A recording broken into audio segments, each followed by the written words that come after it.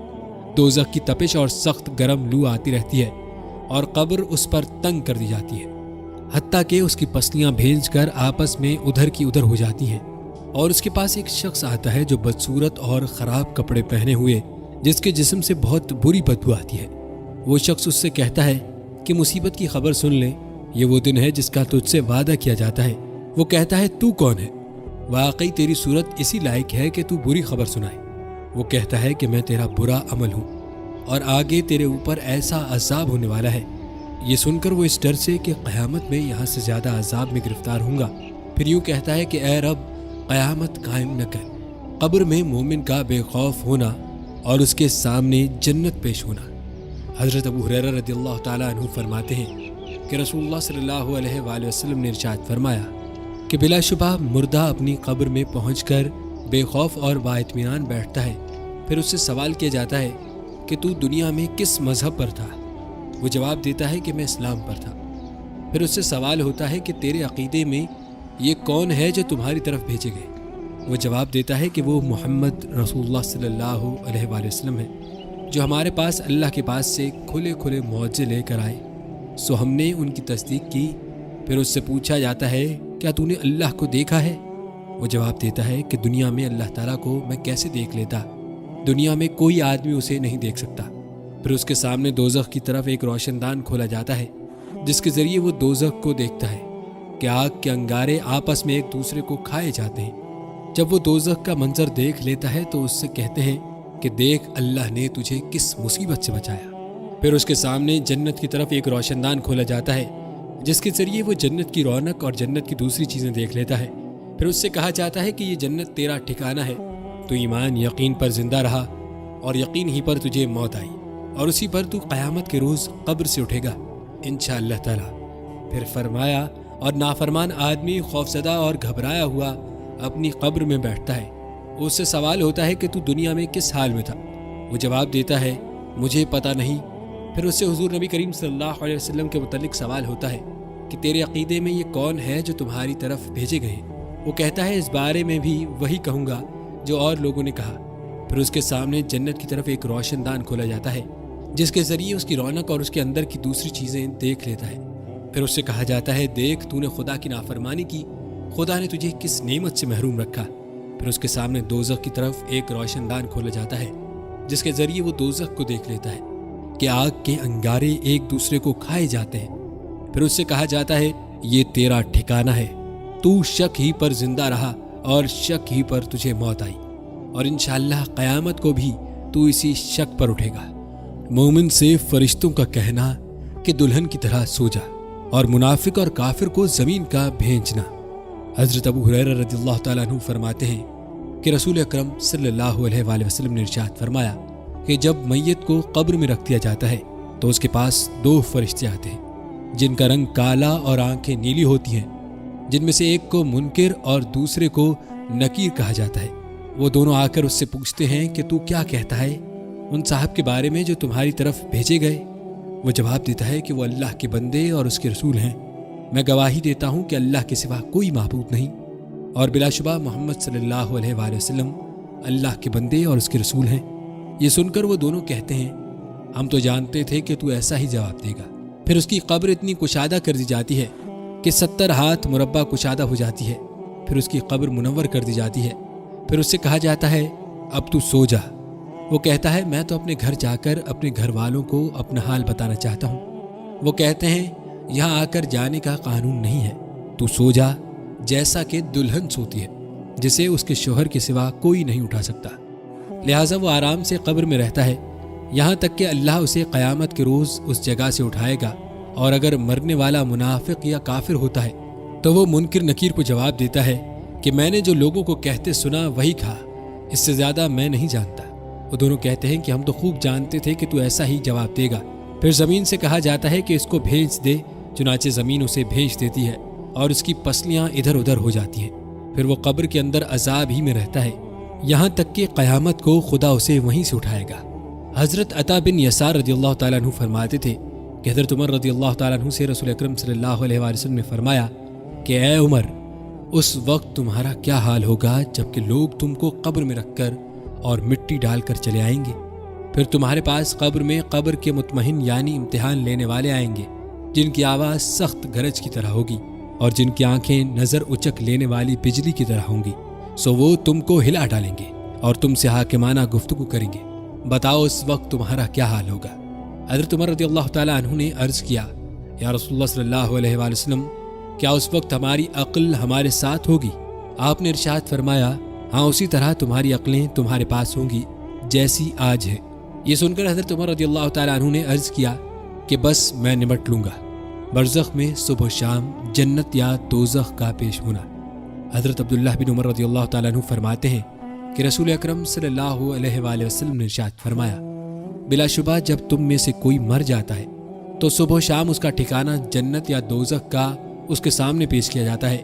اگر وہ جنتی ہے تو جنت پیش کی جاتی ہے، اور اگر وہ دوزخی ہے تو دوزخ پیش کی جاتی ہے، اور اس کی جگہ دکھا دکھا کر اس سے کہا جاتا ہے کہ یہ تیرا ٹھکانہ ہے۔ پھر فرمایا، قیامت کے دن جب کہ خدا اسے قبر سے اٹھائے گا، ہر صبح و شام ایسا ہی ہوتا رہے گا۔ سورہ مومن میں بھی اس کو ارشاد فرمایا ہے، صبح و شام ان پر آگ پیش کی جاتی ہے، قبر میں عذاب دینے والے ازدہے۔ حضرت ابو سعید خدری رضی اللہ تعالیٰ عنہ فرماتے ہیں کہ رسول اکرم صلی اللہ علیہ وآلہ وسلم نے ارشاد فرمایا کہ قبر میں کافر پر ضرور 99 ازدہے مقرر کیے جاتے ہیں جو قیامت تک اسے ڈستے رہتے ہیں۔ ان کے زہر کا یہ عالم ہے کہ اگر ان میں سے ایک بھی زمین پر پھنکار مار دے تو زمین بالکل سبزی نہ اگائے، یعنی ان کے زہر کا یہ اثر ہے کہ ان میں سے ایک اژدہا بھی اگر ایک دفعہ زمین کی طرف پھنکار مار دے تو اس کے زہر کے اثر سے زمین گھاس کا ایک تنکا بھی اگانے کے قابل نہ رہے۔ جیسے ایٹم بم اور دیگر مہلک حالات کو دیکھ کر اس ارشاد نبی صلی اللہ علیہ وسلم کے سمجھنے میں ذرا بھی تعمیل کی گنجائش نہیں رہتی۔ قبر میں عذاب کی وجہ سے میت کا چیخنا اور لوہے کے گرز سے اس کا مارا جانا۔ ایک روایت میں ہے کہ رسول اکرم صلی اللہ علیہ وآلہ وسلم نے ارشاد فرمایا، کافر جواب دیتا ہے کہ ہائے ہائے مجھے پتہ نہیں، تو آسمان سے ایک منادی آواز دیتا ہے کہ اس نے جھوٹ کہا، اس کے نیچے آگ بچھا دو اور اسے آگ کا پہناوا پہنا دو اور اس کے لیے دوزخ کا ایک دروازہ کھول دو۔ چنانچہ دروازہ کھول دیا جاتا ہے جس کے ذریعے دوزخ کی تپش اور سخت گرم لو آتی رہتی ہے اور اس کی قبر تنگ کر دی جاتی ہے۔ پھر اس کے عذاب دینے کے لیے ایک عذاب دینے والا مقرر کر دیا جاتا ہے جو اندھا اور بہرا ہوتا ہے، اس کے پاس لوہے کا گرز ہوتا ہے جس کی حقیقت یہ ہے کہ اگر وہ پہاڑ پر مار دیا جائے تو پہاڑ ضرور مٹی ہو جائے۔ پھر ارشاد فرمایا، اس گرز کو ایک مرتبہ مارتا ہے تو اس کی آواز کو انسان اور جنات کے علاوہ پورب اور پچھم کے درمیان ساری مخلوق سنتی ہے۔ ایک مرتبہ مارنے سے وہ مٹی ہو جاتا ہے اور پھر لوٹا دی جاتی ہے۔ بخاری اور مسلم کی ایک روایت میں ہے کہ اس گرز کے مارے جانے سے وہ اس زور سے چیختا ہے کہ انسان اور جنات کے سوا اس کے قریب کی ہر چیز اس کی چیخ و پکار سنتی ہے۔ یہاں یہ بات دریافت طلب ہے کہ انسان اور جنات کو میت کے مارنے اور اس کے چیخنے کی آواز کیوں نہیں سنائی دیتی؟ دراصل اس کی وجہ یہ ہے کہ انسان اور جنات کو عالم برزخ سے واسطہ پڑتا ہے اور وہاں کے عذاب و ثواب سے دوچار ہونا ہے۔ اگر ان کی قبر کا عذاب دکھا دیا جائے یا کانوں سے وہاں کی مصیبت کی چیخ و پکار سن لیں تو ایمان لے آئیں اور نیک عمل کرنے لگے۔ حالانکہ خدا کے یہاں ایمان بالغیب معتبر ہے کہ صرف اس کے رسول صلی اللہ علیہ وآلہ وسلم کی بات سن کر مان لیں، خواہ سمجھ میں آئے یا نہ آئے۔ بہرحال آپ ہی کی بات مانیں، اسی کو ایمان فرمایا گیا ہے۔ ارشاد خداوندی ہے، بلا شبہ جو لوگ اپنے رب سے بن دیکھے ڈرتے ہیں ان کے لیے مغفرت ہے اور بڑا اجر ہے۔ اگر دوزخ اور جنت اور برزخ کے حالات آنکھوں سے دکھا دیے جائیں مگر خدا کے یہاں آنکھوں سے دیکھے ہوئے پر ایمان لانے کا اعتبار نہیں ہے، اسی وجہ سے مرتے وقت ایمان معتبر نہیں ہے، کیونکہ اس وقت عذاب کے فرشتے نظر آ جاتے ہیں۔ فرعون کے بارے میں قرآن حکیم میں ارشاد فرمایا گیا ہے جس کا ترجمہ ہے، حتیٰ کہ جب وہ ڈوبنے لگا تو اس نے کہا، میں ایمان لایا اس پر کہ اس کے سوا کوئی معبود نہیں جس پر بنی اسرائیل ایمان لاتے ہیں، اور میں مسلمانوں میں سے ہوں، مگر اس کے اس وقت کے اقرار نے اس کو نہیں بچایا اور دنیا و آخرت کا عذاب اس نے چکھ لیا، سو اللہ نے اس کو دنیا و آخرت کے عذاب میں پکڑ لیا۔ بلا شبہ اس میں بڑی عبرت ہے اس کے لیے جو اللہ سے ڈرے۔ حضرت زید بن ثابت رضی اللہ تعالیٰ عنہ فرماتے ہیں کہ رسول اکرم صلی اللہ علیہ وآلہ وسلم ایک مرتبہ اپنے خچر پر سوار ہو کر قبیلہ بنو نجار کے ایک باغ میں تشریف لے جا رہے تھے اور ہم بھی آپ کے ساتھ تھے کہ اچانک آپ کا خچر بدک گیا اور ایسا بدکا کہ قریب تھا آپ کو نیچے گرا دے۔ وہیں 5 یا 6 قبریں تھیں، ان کے بارے میں رسول اکرم صلی اللہ علیہ وآلہ وسلم نے دریافت کیا۔ فرمایا کہ ان قبروں کو کون پہچانتا ہے؟ ایک شخص نے عرض کیا میں پہچانتا ہوں۔ آپ صلی اللہ علیہ وآلہ وسلم نے اس سے دریافت فرمایا کہ کب مرے تھے؟ اس نے کہا کہ زمانہ شرک میں مرے تھے۔ آپ نے ارشاد فرمایا کہ انسان کو قبروں میں عذاب دیا جاتا ہے، سو اگر مجھے ڈر نہ ہوتا کہ تم آپس میں دفن کرنا چھوڑ دو گے تو خدا سے ضرور دعا کرتا تم کو بھی اس قبر کے عذاب کا کچھ حصہ سنا دے جسے میں سن رہا ہوں۔ بخاری اور مسلم کی ایک روایت میں ہے کہ حضرت ابن عباس رضی اللہ تعالیٰ عنہ سے مروی ہے کہ رسول خدا صلی اللہ علیہ وآلہ وسلم کا 2 قبروں پر گزر ہوا تو آپ نے ارشاد فرمایا ان کو عذاب ہو رہا ہے اور کسی بڑے گناہ کے سبب گناہ نہیں ہو رہا بلکہ ایسی معمولی باتوں پر جن سے بچ سکتے تھے۔ پھر آپ نے دونوں کے گناہوں کی تفصیل بتائی کہ ان دونوں میں ایک پیشاب کرنے میں پردہ نہیں کرتا تھا اور ایک روایت میں ہے کہ پیشاب سے نہ بچتا تھا اور یہ دوسرا چغلی کرتا پھرتا تھا۔ پھر آپ نے ایک تل ٹہنی منگوا کر بیچ میں سے اس کو چیر کر آدھی اس قبر پر گاڑ دی اور آدھی دوسری قبر پر۔ صحابہ نے عرض کیا یا رسول اللہ صلی اللہ علیہ وآلہ وسلم آپ نے ایسا کیوں کیا؟ آپ نے ارشاد فرمایا کہ شاید ان دونوں کا عذاب ان کے سوکھنے تک ہلکا کر دیا جائے، یعنی ان کی تسبیح کی برکت سے۔ بخاری شریف میں ایک طویل روایت ہے جس میں رسول اکرم صلی اللہ علیہ وآلہ وسلم کا ایک خواب روایت کیا گیا ہے جس میں عالم برزخ کے خاص عذابوں کا ذکر ہے۔ آپ نے فرمایا میں نے آج رات خواب دیکھا ہے کہ 2 شخص میرے پاس آئے اور میرا ہاتھ پکڑ کر مجھ کو ایک مقدس زمین کی طرف لے چلے۔ دیکھتا کیا ہوں کہ ایک شخص بیٹھا ہوا ہے اور دوسرا کھڑا ہوا ہے اور اس کے ہاتھ میں لوہے کا زنبور ہے، اس بیٹھے ہوئے کے کلے کو چیر رہا ہے یہاں تک کہ گدی تک جا پہنچا۔ پھر دوسرے کلے کے ساتھ بھی یہی معاملہ کرتا ہے اور وہ کلہ اس کا درست ہو جاتا ہے، وہ پھر اس پہلے کے ساتھ ایسا ہی کرتا ہے۔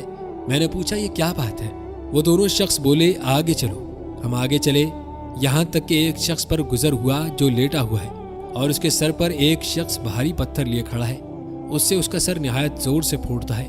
جب وہ پتھر اس کے سر پر دے مارتا ہے پتھر لڑک کر دور جا گرتا ہے۔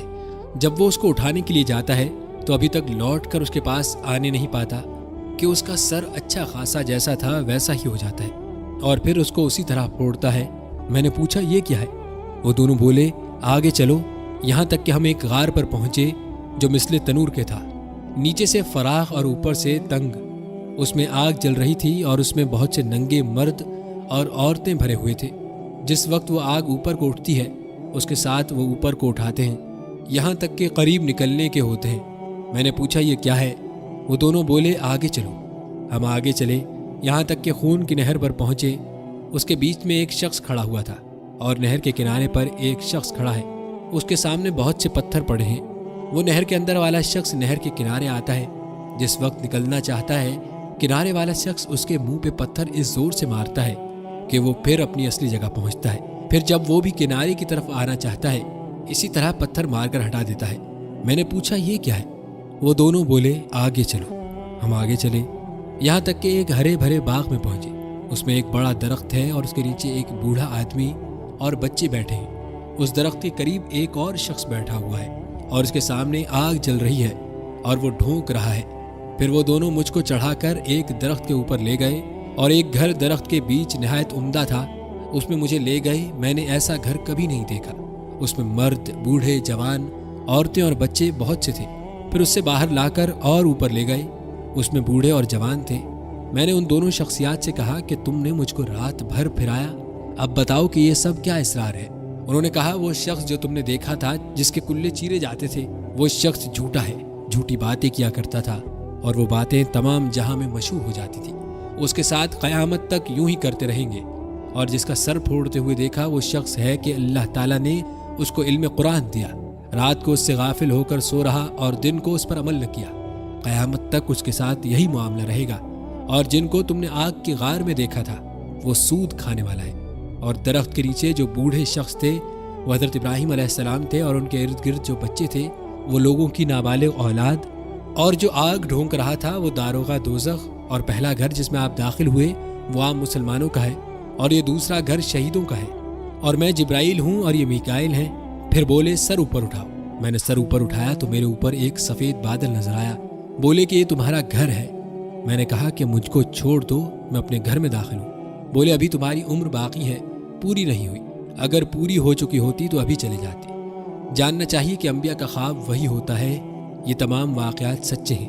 اس حدیث میں کئی چیزوں کا حال معلوم ہوا، اول جھوٹ کا کہ کیسی سخت سزا ہے، دوسرا عالم ہے عمل کا، تیسرا زنا کا، چوتھا سود کا۔ خدا تعالیٰ سب مسلمانوں کو ان کاموں سے محفوظ رکھے، آمین۔ عالم برزخ کی یہ سزائیں جو حضرت صلی اللہ علیہ وسلم نے دیکھی بالکل برحق اور صحیح ہیں، شک کی کوئی گنجائش نہیں ہے۔ زمین کا میت سے بات کرنا۔ حضرت ابو سعید خدری رضی اللہ تعالیٰ عنہ روایت فرماتے ہیں کہ ایک روز رسول خدا صلی اللہ علیہ وآلہ وسلم باہر تشریف لائے تو آپ نے لوگوں کو دیکھا کہ کھل کھلا کر ہنس رہے ہیں، جس کی وجہ سے ان کے دانت باہر نکلے ہوئے ہیں۔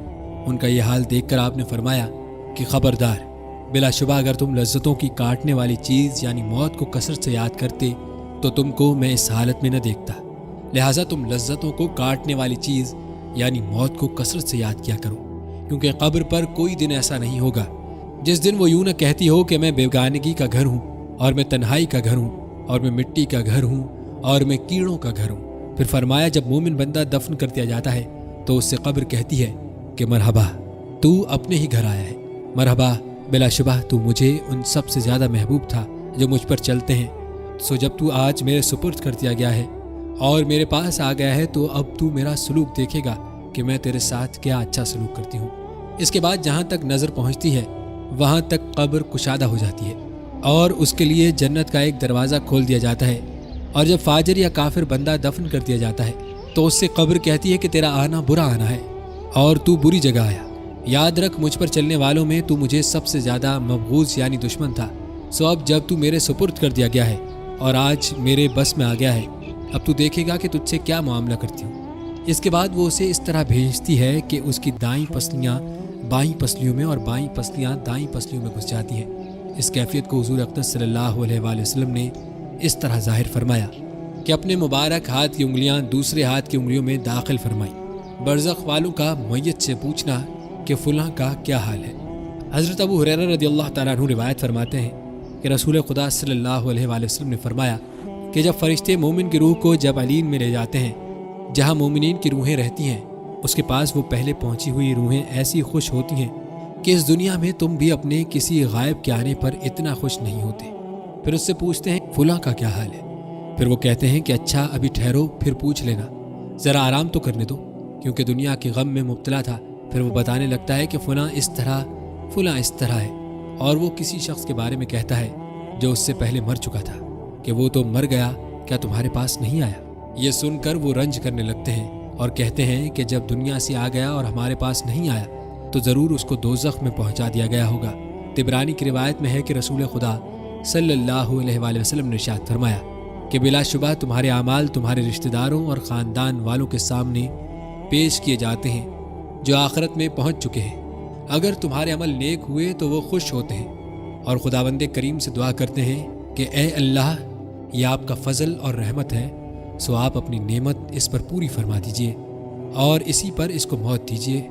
اور اگر برا عمل ان کے سامنے پیش ہوتا ہے تو کہتے ہیں کہ اللہ اس کے دل میں نیکی ڈال دے جو تیری رضا اور تیرے قرب کا سبب ہو جائے۔ قبر کا مومن کو دبانا ایسا ہوتا ہے جیسے ماں بیٹے کا سر دباتی ہے۔ حضرت عائشہ رضی اللہ تعالیٰ عنہ نے حضور اقدس صلی اللہ علیہ وآلہ وسلم سے عرض کیا کہ یا رسول اللہ، کہ جب سے آپ نے مجھے منکر نکیر کی ہیبت ناک آواز اور قبر کے بھیجنے کا ذکر فرمایا، اس وقت سے مجھے کسی چیز سے تسلی نہیں ہوتی اور دل کی پریشانی دور نہیں ہوتی۔ آپ نے ارشاد فرمایا اے عائشہ، منکر نکیر کی آواز مومن کے کانوں میں ایسی ہوگی جیسے سریلی آواز کانوں میں بھی بھلی معلوم ہوتی ہے، جیسے آنکھوں میں سرما لگانے سے آنکھوں کو لذت محسوس ہوتی ہے، اور مومن کو قبر کا دبانا ایسا ہوتا ہے جیسے کسی کے سر میں درد ہو اور اس کی شفقت والی ماں آہستہ آہستہ اپنے بیٹے کا سر دباتی ہے اور وہ اس سے آرام و راحت پاتا ہے۔ اور یاد رکھ اے عائشہ، اللہ کے بارے میں شک کرنے والوں کے لیے بڑی خرابی ہے، اور وہ قبر میں اس طرح بھیجے جائیں گے جیسے انڈے کو پتھر پر رکھ کر دبایا جاتا ہے۔ حضرت حذیفہ رضی اللہ تعالیٰ عنہ فرماتے تھے کہ قبر میں بھی حساب ہے اور آخرت میں بھی حساب ہے، سو جس قبر میں حساب لیا گیا اس نے آخرت کے عذاب سے نجات پائی، اور جس سے قیامت میں حساب لیا جائے گا اسے عذاب ہوگا۔ حکیم ترمذی رحمۃ اللہ علیہ فرماتے تھے کہ اس سے معلوم ہوا کہ قبر میں مومن سے اسی لیے حساب لیا جاتا ہے کہ قیامت کا دن اس کے لیے آسان ہو جائے اور برزخ کی تکلیفیں اٹھا کر پاک و صاف ہو کر قیامت کو اس حال میں اٹھے کہ سیدھا جنت میں داخل ہو جائے۔ زمین و آسمان کا مومن سے محبت کرنا۔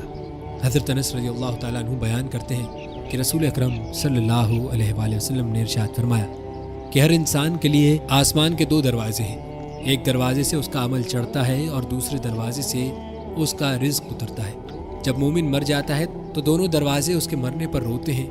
حضرت ابن عمر رضی اللہ تعالیٰ عنہما حضور اقدس صلی اللہ علیہ وآلہ وسلم سے روایت کرتے ہیں، آپ نے فرمایا بے شک جب مومن مر جاتا ہے تو اس کے مرنے پر قبرستان اپنے آپ کو سجا لیتے ہیں، لہٰذا ان کا کوئی حصہ ایسا نہیں ہوتا جو یہ تمنا نہ کرتا ہو کہ یہ مجھ میں دفن ہو۔ حضرت ابن عباس رضی اللہ تعالیٰ عنہ فرماتے تھے کہ مومن کے مرنے پر 40 دن تک زمین روتی ہے۔ حضرت عطا خراسانی فرماتے ہیں کہ جو بندہ زمین کے کسی حصے میں سجدہ کرتا ہے وہ حصہ قیامت کے روز اس کے حق میں گواہی دے گا اور اس کے مرنے کے دن روئے گا۔ قبر میں علم کا نفع۔ حضرت ابن عباس رضی اللہ تعالیٰ عنہ روایت فرماتے ہیں کہ رسول اکرم صلی اللہ علیہ وآلہ وسلم نے فرمایا جب عالم مر جاتا ہے تو خدا اس کے علم کی ایک مانوس بہترین صورت بنا دیتا ہے جو اس کے ساتھ قبر میں رہتی ہے اور قیامت تک اس کا دل بہلاتی رہے گی اور زمین کے کیڑے مکوڑوں سے اسے بچاتی رہے گی۔ حضرت عمر رضی اللہ تعالیٰ عنہ فرماتے ہیں کہ رسول اکرم صلی اللہ علیہ وآلہ وسلم نے ارشاد فرمایا کہ جس سے ہو سکے موت مدینے میں اختیار کرے، اس لیے کہ جو مدینے میں مرے گا میں اس کے لیے شفاعت کروں گا۔ حضور اقدس صلی اللہ علیہ وآلہ وسلم کی شفاعت نصیب ہونے کے ساتھ مدینہ منورہ میں مرنے کا یہ بھی فائدہ ہے کہ وہاں حضرات صحابہ اور بڑے بڑے اولیاء اکرام مدفون ہیں، ان کے پڑوسی بھی باعث رحمت اور نفع بخش ہوتے ہیں، اور حضور اقدس صلی اللہ علیہ وآلہ وسلم سے بڑھ کر کوئی اچھا پڑوس نہیں ہو سکتا، لہٰذا برزخ میں آپ کی برکت سے مستفید ہوتا رہے گا۔ حضرت ابن عباس رضی اللہ تعالیٰ عنہ فرماتے ہیں کہ رسول اکرم صلی اللہ علیہ وآلہ وسلم سے سوال کیا گیا کہ کیا اچھا پڑوسی آخرت میں نفع دیتا ہے؟ ارشاد فرمایا یہ بتاؤ دنیا میں نفع دیتا ہے یا نہیں؟ عرض کیا حضور دنیا میں تو نفع دیتا ہے۔ ارشاد فرمایا اسی طرح آخرت میں بھی نفع دے گا۔ حضرت عبداللہ بن نافل مزنی رحمۃ اللہ علیہ فرماتے تھے مدینہ شریف میں ایک صحابہ کی وفات ہوئی اور ان کو مدینے میں دفن کر دیا گیا۔ ان کو ایک صاحب نے خواب میں دیکھا کہ وہ دوزخیوں میں ہے، یہ دیکھ کر وہ بہت رنجیدہ ہوئے۔ پھر انہی صاحب نے ان کو 7ویں یا 8ویں روز پھر خواب میں دیکھا کہ جنتیوں میں ہے۔ ان سے سوال کیا گیا کہ پہلے تو تم دوزخیوں کی جماعت میں تھے اور اب جنتیوں میں ہو، اس کی کیا وجہ ہے؟ تو فرمایا ہمارے پڑوس میں ایک نیک شخص دفن کر دیے گئے ہیں جن کی سفارش آس پاس کے 40 پڑوسیوں کے بارے میں قبول کر لی گئی، انہی 40 میں بھی تھا۔ کن لوگوں کو عذاب قبر نہیں ہوگا؟ حضرت عبداللہ بن عباس رضی اللہ تعالیٰ عنہ سے روایت ہے کہ رسول اکرم صلی اللہ علیہ وسلم کے ایک صحابی نے قبر پر خیمہ لگا لیا اور ان کو پتہ نہ تھا کہ یہ قبر ہے۔ خیمے میں بیٹھے بیٹھے کیا دیکھتے ہیں کہ نیچے قبر ہے اور اس میں ایک انسان ہے جو سورہ ملک پڑھ رہا تھا، اس نے پوری سورت ختم کر دی۔ یہ واقعہ انہوں نے رسول اکرم صلی اللہ علیہ وآلہ وسلم کی خدمت میں عرض کیا تو آپ نے فرمایا کہ یہ سورت عذاب قبر کو روکنے والی ہے اور اللہ کے عذاب سے قبر والوں کو بچاتی ہے۔ حضرت ابو ہریرہ رضی اللہ تعالیٰ عنہ سے روایت ہے کہ رسول اکرم صلی اللہ علیہ وآلہ وسلم نے فرمایا کہ بلا شبہ قرآن میں ایسی سورت ہے جس کی 30 آیتیں ہیں، اس نے ایک شخص کی سفارش کی یہاں تک کہ وہ بخش دیا گیا۔ پھر فرمایا کہ وہ سورت ہے سورہ ملک۔ بزرگوں نے بتایا کہ سورہ سجدہ اور سورہ ملک عذاب سے بہت ہی زیادہ بچانے والی ہیں، ان کو روزانہ پڑھ کر سونا چاہیے۔ رسول اللہ صلی اللہ علیہ وآلہ وسلم ان دونوں کو پڑھے بغیر نہ سوتے تھے۔ حضرت خالد بن مدان جو ایک تابعین ہیں، ان دونوں صورتوں کے بارے میں فرمایا کرتے تھے کہ یہ دونوں صورتیں اپنے پڑھنے والے کے لیے قبر میں اللہ سے جھگڑیں گی اور دونوں میں سے ہر ایک کہے گی اے اللہ اگر میں تیری کتاب میں ہوں تو اس کے حق میں میری سفارش قبول فرما، اور اگر میں تیری کتاب میں نہیں ہوں تو مجھے اپنی کتاب سے مٹا دے۔ یہ بھی فرماتے تھے کہ یہ پرندوں کی طرح اپنے پڑھنے والے پر پھیلا دیں گی اور اسے عذاب قبر سے بچا لیں گی۔ بعض بزرگوں سے روایت ہے کہ ایک میت کو قبر میں رکھ کر جب واپس ہونے لگے تو قبر کے اندر سے ایک دھماکے کی آواز آئی اور اس کے اندر سے ایک کالا کتا نکل کر بھاگا۔ ایک بزرگ نے اس کتے سے کہا تیرا ستیہ ناس ہو کمبخت، تو کون ہے بھلا؟ اس نے کہا میں اس میت کا بدعمل ہوں۔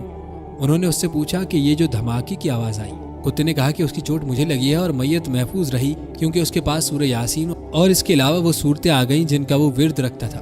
ان صورتوں نے مجھے اس کے پاس نہ جانے دیا اور مار کر باہر نکال دیا۔ اس سے معلوم ہوا کہ قبر میں اچھے اور برے اعمال کا مقابلہ ہوتا ہے اور جو قوی ہوتے ہیں وہی غالب آ جاتے ہیں۔ قبر کے عذاب و امتحان سے محفوظ رہنے والا۔ حضرت ابو ایوب رضی اللہ تعالیٰ عنہ سے روایت ہے کہ رسول اکرم صلی اللہ علیہ وآلہ وسلم نے ارشاد فرمایا کہ جو شخص دشمن سے مقابل ہوا اور پھر ثابت قدم رہا حتیٰ کہ مقتول غالب ہو گیا تو قبر میں اس کا امتحان یعنی سوال و جواب نہیں ہوگا۔ دوسری روایت میں ہے جو حضرت ابو امامہ رضی اللہ تعالیٰ عنہ سے مروی ہے کہ حضرت صلی اللہ علیہ وآلہ وسلم نے ارشاد فرمایا کہ جس نے اللہ کی راہ میں سرحد کی حفاظت کی اس کو خدا قبر کے فتنے سے امن میں رکھے گا۔ پیٹ کے مرض میں مرنے والا۔ رسول اکرم صلی اللہ علیہ وآلہ وسلم نے ارشاد فرمایا کہ جس کو اس کے پیٹ کے مرض نے قتل کر دیا اس کو قبر میں عذاب نہ دیا جائے گا۔ پیٹ کے کئی امراض ہیں، ان میں سے جو بھی موت کا سبب بن جائے اس کو قبر میں عذاب نہیں ہوگا، مثلاً ہیضہ، پیٹ کا درد وغیرہ وغیرہ۔ جمعے کی رات یا جمعے کے دن مرنے والا۔ حضرت عبداللہ بن عمر رضی اللہ تعالیٰ عنہ روایت فرماتے ہیں کہ رسول خدا صلی اللہ علیہ وآلہ وسلم نے ارشاد فرمایا کہ جو بھی مسلمان مرد ہو یا عورت جمعے کے دن یا جمعے کی رات میں مرتا ہے اسے خدا قبر کے فتنے سے محفوظ رکھتا ہے۔ رمضان میں مرنے والا۔ حضرت انس بن مالک رضی اللہ تعالیٰ عنہ فرماتے تھے کہ بلا شبہ رمضان کے مہینے میں مردوں سے قبر کا عذاب اٹھا لیا جاتا ہے۔ کون سے اعمال قبر کے عذاب سے بچاتے ہیں؟ حضرت ابو ہریرہ رضی اللہ تعالیٰ عنہ روایت فرماتے ہیں کہ رسول اکرم صلی اللہ علیہ وآلہ وسلم نے ارشاد فرمایا قسم ہے اس ذات کی جس کے قبضے میں میری جان ہے، بلا شبہ جب میت کو قبر میں رکھ دیا جاتا ہے تو دفن ہونے کے بعد جب لوگ واپس ہوتے ہیں ان کے جوتوں کی آواز تک وہ سنتا ہے۔ سو اگر وہ مومن ہوتا ہے تو نماز اس کے سرہانے آ جاتی ہے اور زکوٰۃ اس کے ذہنی طرف آ جاتی ہے اور روزے اس کے بائیں طرف آ جاتے ہیں، اور لوگوں کے ساتھ اس نے جو خیر اور نیکی اور بھلائی کی تھی وہ اس کے پیروں کی طرف آ جاتی ہے۔ اگر اس کے سرہانے کی جانب سے عذاب آتا ہے تو نماز کہتی ہے میری طرف سے جگہ نہ ملے گی، پھر اس کی داہنی طرف سے عذاب آتا ہے تو زکوٰۃ کہتی ہے میری طرف سے جگہ نہ ملے گی، پھر بائیں طرف سے عذاب آتا ہے تو روزے کہتے ہیں ہماری جانب سے جگہ نہ ملے گی، پھر پیروں کی طرف سے عذاب آتا ہے تو امور خیر اور نیکی اور احسان کے جو کام لوگوں کے ساتھ کیے تھے وہ کہتے ہیں ہماری جانب سے جگہ نہ ملے گی، ہم تجھے اندر نہیں گھسنے دیں گے۔ نبیوں کے جسم کو قبر نہیں گلا سکتی۔ حضرت اوس بن اوس رضی اللہ تعالیٰ عنہ فرماتے ہیں کہ رسول اکرم صلی اللہ علیہ وآلہ وسلم نے ارشاد فرمایا کہ بلا شبہ تمہارے سب دنوں سے بہتر جمعے کا دن ہے۔ اسی روز حضرت آدم علیہ السلام پیدا کیے گئے اور اسی روز انہوں نے وفات پائی، اسی روز سور پھونکا جائے گا اور اسی روز سور کی آواز سن کر لوگ بے ہوش ہو جائیں گے، لہٰذا اس روز تم مجھ پر کثرت سے درود بھیجا کرو کیونکہ تمہارا درود مجھ پر پیش کیا جاتا ہے۔ صحابہ نے عرض کیا یا رسول اللہ ہمارا درود آپ پر کیوں کر پیش ہوگا حالانکہ آپ قبر شریف میں مٹی میں مل جائیں گے؟ آپ نے ارشاد فرمایا کہ بے شک خدا نے نبیوں کے جسم کو زمین کے لیے حرام فرما دیا ہے، وہ نبیوں کے جسموں کو نہیں گلائے گی۔ مرنے کے بعد صدقہ جاریہ کا ثواب۔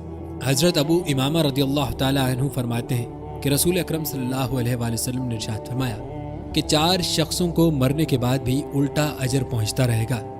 1 جس نے اسلامی سرحد کی حفاظت کی ہو، 2 جس نے علم دین کا کچھ حصہ کسی کو سکھایا ہو، 3 جس نے عوام کے فائدے کے لیے کوئی چیز وقف کی ہو، اس کا اجر بھی اس کو پہنچتا رہے گا جب تک کوئی اس سے فائدہ اٹھاتا رہے گا، جیسے کہ کسی نے مدرسہ جاری کیا یا مسافر خانہ بنوایا یا مسجد بنوائی، اور 4 جس نے نیک اولاد چھوڑی ہو جو اس کے لیے دعا کرے۔ اور حضرت ابو ہریرہ رضی اللہ تعالیٰ عنہ سے یہ بھی مروی ہے کہ رسول خدا صلی اللہ علیہ وآلہ وسلم نے ارشاد فرمایا بلا شبہ اللہ تعالیٰ نیک بندے کا درجہ جنت میں بلند فرما دے گا۔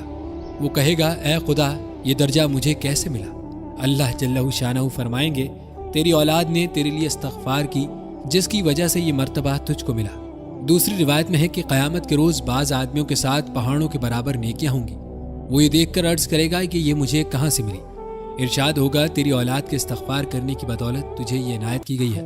حضرت ابن عباس رضی اللہ تعالیٰ عنہ روایت فرماتے ہیں کہ رسول خدا صلی اللہ علیہ وآلہ وسلم نے ارشاد فرمایا کہ میت اپنی قبر میں تمہاری مدد کا ایسا محتاج ہوتی ہے جیسے کوئی ڈوبتا ہوا سہارا ڈھونڈتا ہے۔ پھر فرمایا وہ دعا کی منتظر رہتی ہے کہ اس کے باپ یا ماں یا بھائی یا دوست کی جانب سے اسے کچھ ثواب پہنچ جائے۔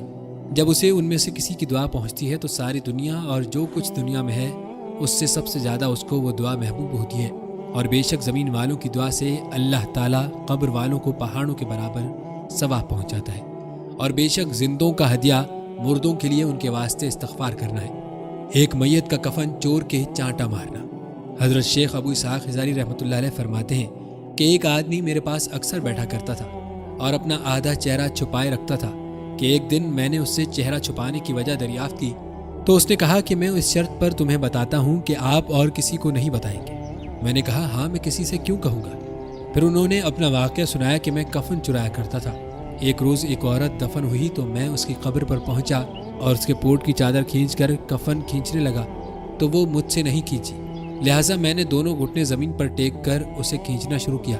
میں کفن کو کھینچ رہا تھا کہ اچانک اس عورت نے میرے منہ پر اس زور سے چانٹا مارا کہ اس کی 5 انگلیاں ابھر آئیں۔ میں قبر کی اینٹیں اور کفن درست کر کے واپس آ گیا اور اس دن سے توبہ کر لی کہ آئندہ کفن نہیں چراؤں گا، کیونکہ اس تماچے کی انگلیاں اب تک میرے گال پر ابھری ہوئی ہیں۔ ایک بے نمازی کا واقعہ ہے کہ جب وہ مر گیا تو لوگوں نے اس کے لیے قبر کھدوائی۔ کیا دیکھتے ہیں کہ قبر میں ایک بہت بڑا سانپ ہے۔ پھر انہوں نے دوسری قبر کھدوائی تو اس میں بھی وہ سانپ نکلا۔ غرض یہ کہ اس کے لیے 30 کے قریب قبریں کھودی گئیں اور ہر ایک میں ویسے ہی سانپ نکلتا رہا۔ آخرکار یہ سمجھ کر کہ اللہ کے عذاب سے کوئی نہیں بچا سکتا، اسی سانپ کے ساتھ اسے دفن کر دیا گیا۔ شہداء سے اللہ جل شانہ کا خطاب۔ ایک مشہور تابعی روایت کرتے ہیں کہ ہم نے حضرت عبداللہ بن مسعود رضی اللہ تعالیٰ عنہ سے اس آیت کی تفسیر پوچھی۔ آیت کا ترجمہ ہے، اور جو لوگ اللہ کی راہ میں قتل کیے گئے اور ان کو مردہ مت سمجھو بلکہ زندہ ہیں، اپنے رب کے قریب ہیں، ان کو رزق ملتا ہے۔ تو حضرت عبداللہ بن مسعود رضی اللہ تعالیٰ عنہ نے فرمایا کہ ہم اس کی تفسیر رسول اکرم صلی اللہ علیہ وآلہ وسلم سے دریافت کر چکے ہیں۔ پھر فرمایا شہداء کی روحیں سبز رنگ کے پرندوں کی پوٹوں میں ہیں، ان کے لیے عرش الہی کے نیچے قندیل لٹکے ہوئے ہیں، وہ جہاں چاہیں جنت میں چلتی پھرتی ہیں، پھر ان قندیلوں میں آ کر ٹھہر جاتی ہیں۔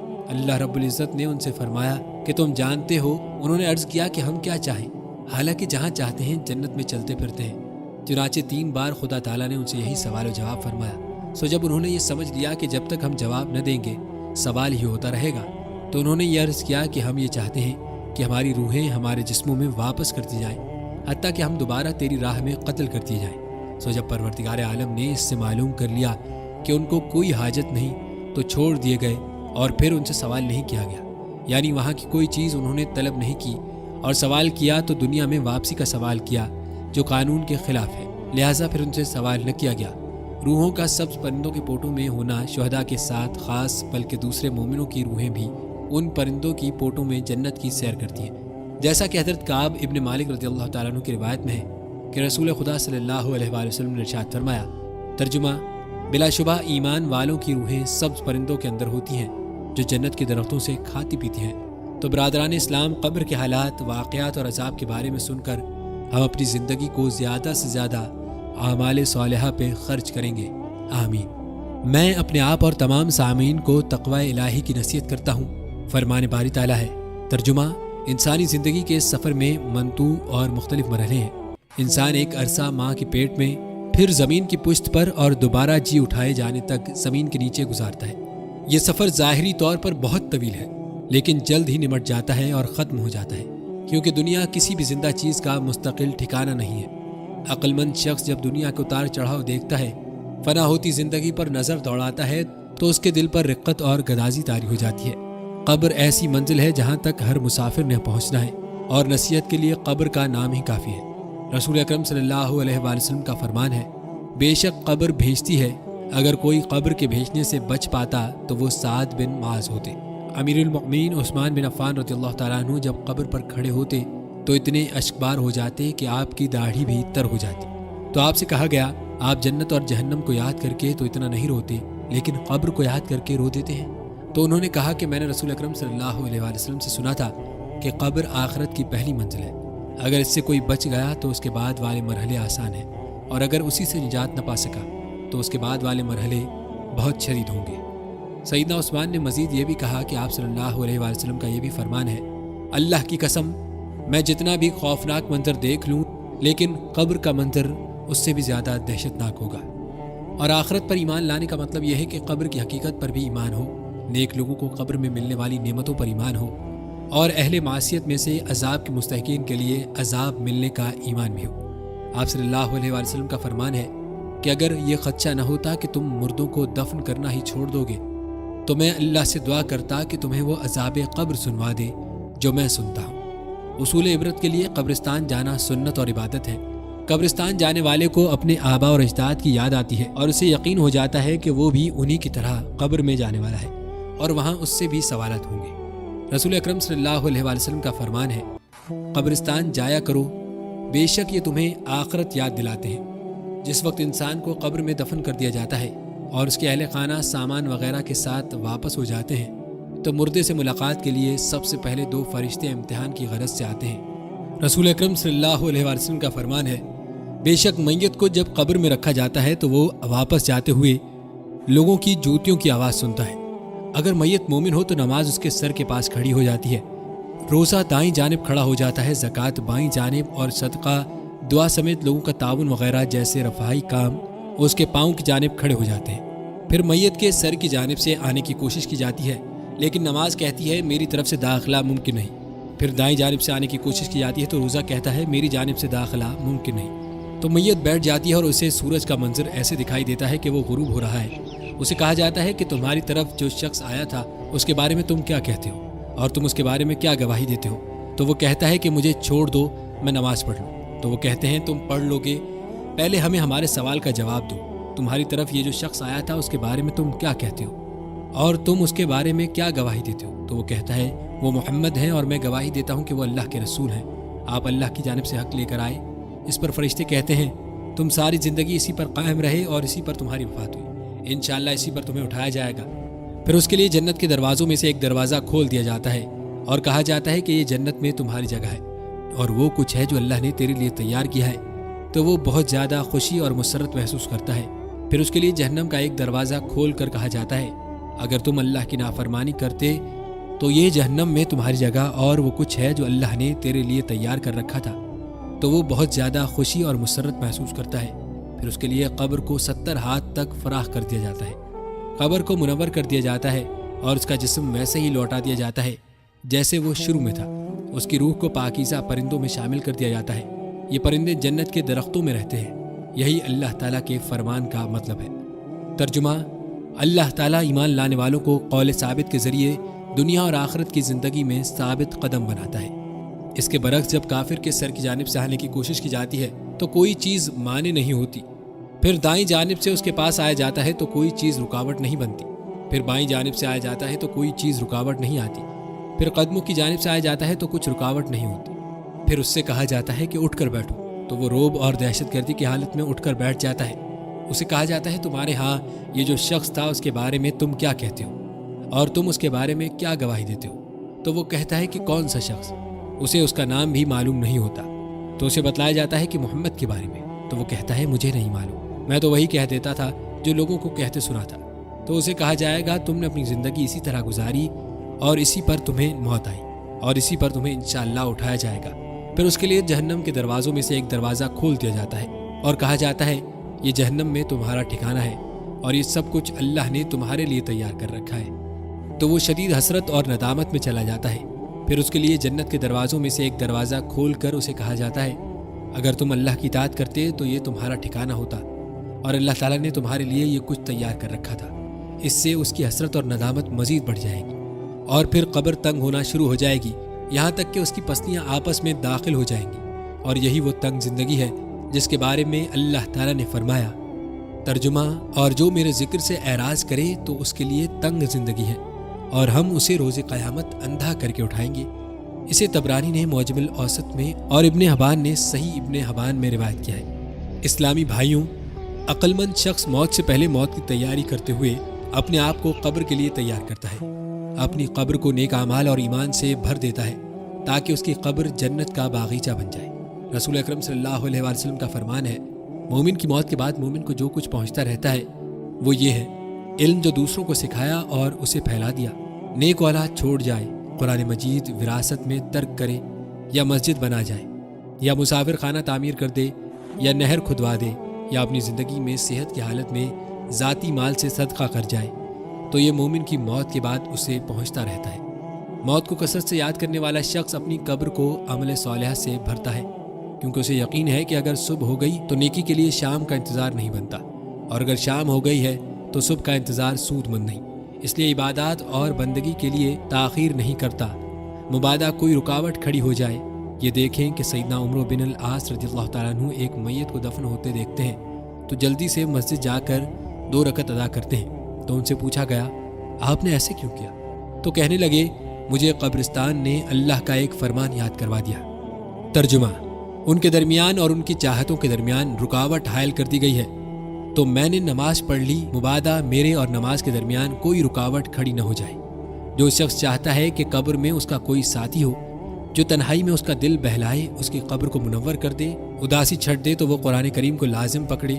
قبر کے سوالات اور عذاب سے بچنے کے اسباب میں یہ بھی شامل ہے کہ ہمیشگی کے ساتھ سورہ ملک کی تلاوت کی جائے اور اس کے تقاضوں کو پورا کیا جائے۔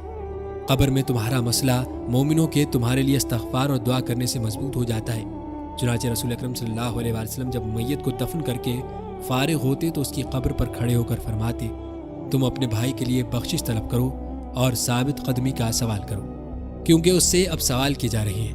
اگر آپ بھی اپنے آپ کو عذاب قبر سے تحفظ دینا چاہتے ہیں تو ہر نماز میں عذاب قبر سے تحفظ کی دعا مانگیں، جیسے کہ رسول اکرم صلی اللہ علیہ وآلہ وسلم دعا فرمایا کرتے تھے: اللہم انی اعوذ بک من عذاب القبر ومن عذاب النار ومن فتنة المحیا والممات ومن فتنة المسیح الدجال۔ میں تیری پناہ مانگتا ہوں قبر کے عذاب سے، جہنم کے عذاب سے، اور زندگی اور موت کے فتنوں سے، اور دجال کے فتنے سے۔ اللہ تعالیٰ میرے اور آپ سب کے لیے قرآن کریم کو بابرکت بنائے۔ اللہ تعالیٰ مجھے اور آپ سب کو اس کی حکمت بھری نصیحتوں سے مستفید ہونے کی توفیق فرمائے۔ میں اپنی بات کو اسی پر ختم کرتے ہوئے اللہ سے اپنے اور تمام مسلمانوں کے گناہوں کی بخشش چاہتا ہوں۔ آپ سب بھی اسی سے اپنے گناہوں کی بخشش مانگیں، وہی بخشنے والا اور نہایت رحم کرنے والا ہے۔